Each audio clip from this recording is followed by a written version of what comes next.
The stories of the Holocaust are obviously always stories that you could learn from, but one extraordinarily relevant story that I just learned from my Rav is a story that at the very least will put some perspective on everything that we're talking about here. Rabi Wosner, alav shalom, was around at the time of the Holocaust when Nazi Germany was killing people like flies. The concentration camps were built in many locations.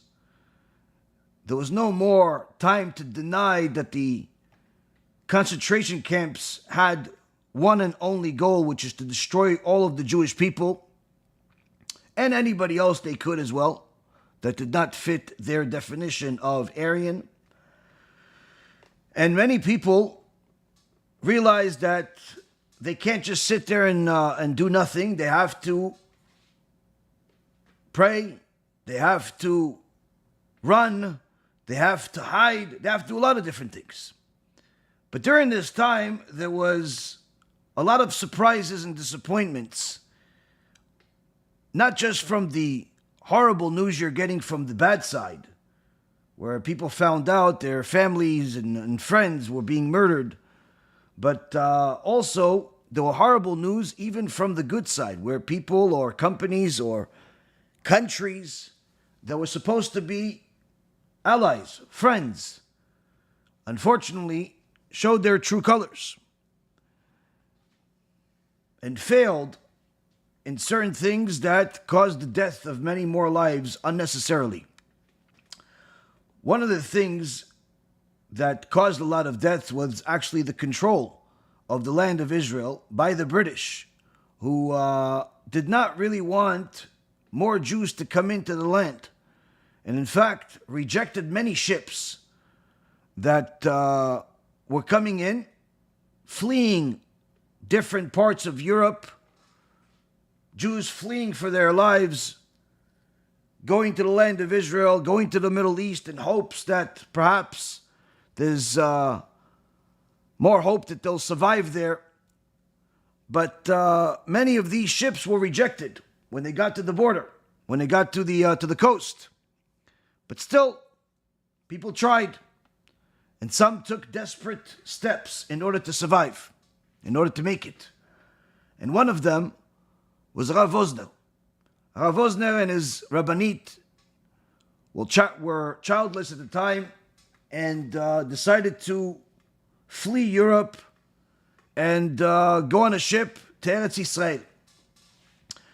As they got closer and closer to the coast of Israel, they found out that there's no way in the world that this ship is going to be allowed to go into the land and let the people go on. It was rejected. And it was forced to turn around, even though the captain told the British, listen, if we turn around, there's a good chance that most of the people on the ship are going to die. If not on the ship itself from starvation and difficulty, they're going to die for sure once they get back to Europe. No care in the world.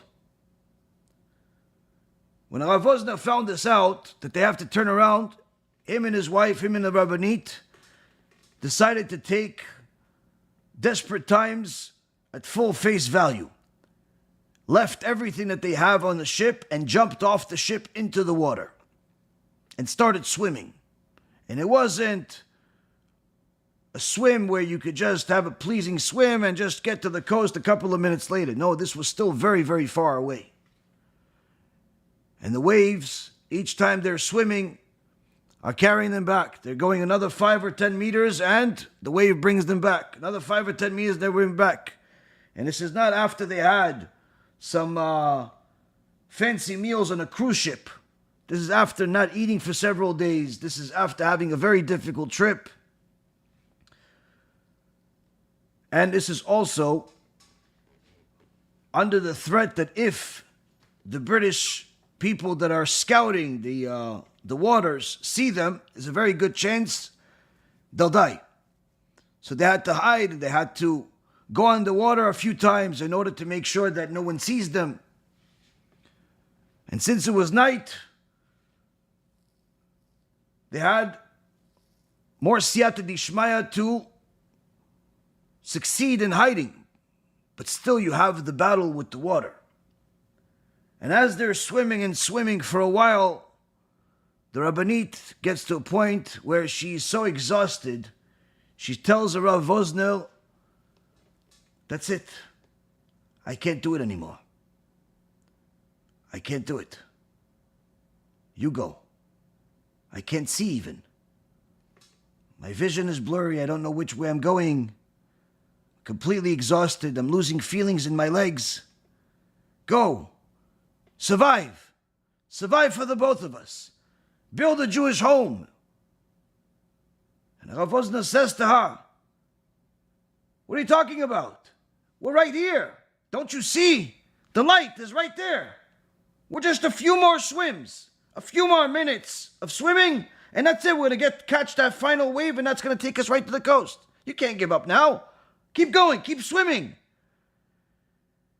And the Rabanit swims a little bit more because our dear husband told her it's right here. But after another 5 or 10 minutes, she says, we're not there. I can't. I'm losing the feelings in my legs. I can't do it anymore. He says, but now you're going to, but it's right here. Don't you see the people? The people are right there. She goes, I can't see anything. But they're right there. We can see it. They're right there. Just a few more times. Keep pushing. A little bit more and we're right there. And she keeps pushing. But then after a few more minutes, she says, that's it. I'm going to let myself go. Now you're going to let yourself go. We are absolutely right here. Just a few more minutes and we're there.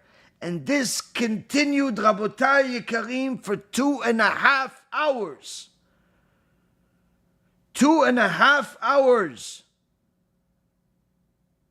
But that was what was needed in order to push the Rabanit to survive. And as soon as they got to the coast, after barely having any clothes on, that they had to remove as much weight as possible just to be able to stay afloat. Rabi Wosner found some cave. He hid the Rabanit over there, covered her with some leaves, and then he went and started knocking on doors in Eretz Yisrael, hoping that a Jew will open a door, that he can ask him for some clothes for his wife.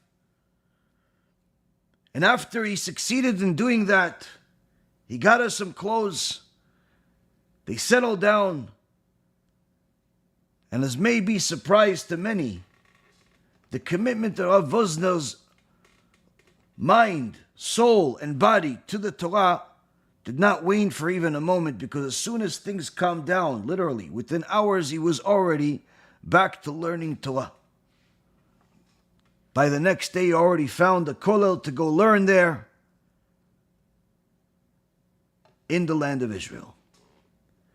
Many years later, when Rabi Wosner already was recognized as the Gdol Ador, where his psak halacha were revered around the world, he always paid an enormous amount of respect for that Jew that gave him clothes when he first came to Eretz Yisrael. To him and his wife, he says, you did me a chesed unlike any other chesed that anyone else could ever do for me.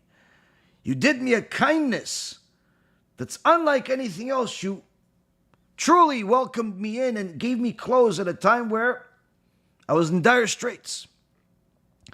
But the big lesson we learned from this story, Rabotai Karim, is that the most difficult time in our life is a time where we are literally so close to the coast, to the salvation.